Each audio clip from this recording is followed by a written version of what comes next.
I'm Don Walker, and I'm Communications Director for Brevard County Emergency Management, and I'm here today with Matt Wallace, who's our Public Safety Director. We are very closely monitoring the tropical storm Isaias, and we are currently, the state of Florida is in the cone of uncertainty, so we are expecting currently, starting sometime early this weekend, a rain and wind event.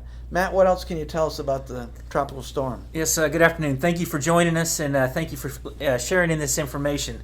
Our job is to make sure we get information out to the public so you can make informed decisions in any emergency event that we have. I'm Matthew Wallace, your Director of Public Safety for Brevard County, and just like to go over a few things that we're monitoring in response to Tropical Storm.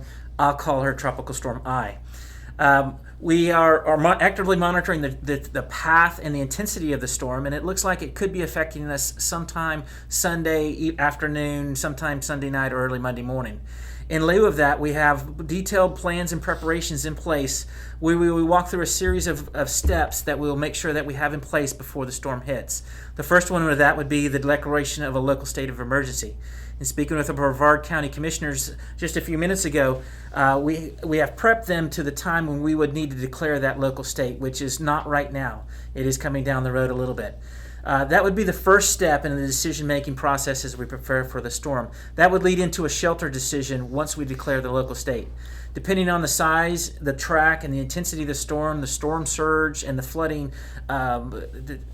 that could come from it, we would determine then what type of shelters, when and where we'd open. We'd ask you to please continue to monitor our information pages on Facebook and Twitter. That'd be Brevard Emergency Management on Facebook and at Brevard EOC on Twitter, as we'll post all of that information as we get closer to making those decisions in preparation for the storm. We have a lot of uncertainty about this storm. If it ticks a couple more times to the east, it may not affect us at all. As it works its way through the mountains on the island right now, it may dissipate and become a nothing event. But on the converse of that, it could reorganize and become an event for us. So because of that uncertainty of where we are today at Thursday afternoon, about 2 o'clock in the afternoon, we just don't know where we are yet, but we are planning for that uncertainty and planning to make sure that the Brevard County citizens are taken care of, and we approve and get the information out to you in an appropriate manner.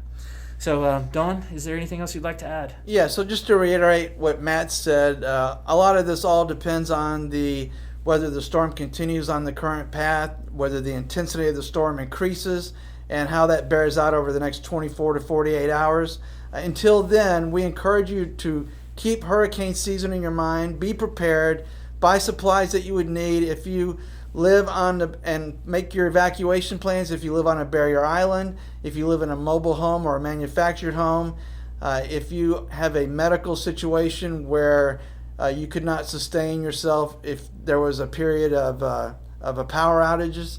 And also just make sure you have the proper supplies on hand for a hurricane if and when one comes, whether it's this storm or a storm down the road. Thank you very much.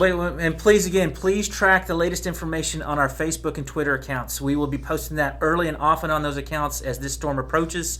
You'll have the latest and greatest information there, so please continue to follow us there as we work through our decision process to prepare for the storm. Again, thank you for tuning in to us, and we will be back as we continue to track the storm coming to Brevard County.